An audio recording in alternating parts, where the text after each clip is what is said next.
আগামী জাতীয় সংসদ নির্বাচন ও গণভোটকে কেন্দ্র করে দেশজুড়ে আজ থেকেই মাঠে নামছে সশস্ত্র বাহিনী সহ আইনশৃঙ্খলা রক্ষাকারী বাহিনীর সদস্যরা।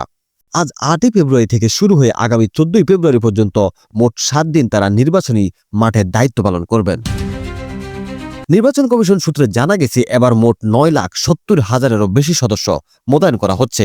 এর মধ্যে রয়েছেন আনসার ও বিডিপি ৫,৭৬,৪৮৩ জন, পুলিশ রয়েছেন ১,৮৭,৬০৩ জন, সেনাবাহিনী ১,০৩,০০০ জন, বিজিবি ৩৭,৪৫৩ জন, র্যাব ৯,৩৪৯ জন, নৌবাহিনী ৫,০০০ এবং বিমান বাহিনী ৩,৭৩০ জন।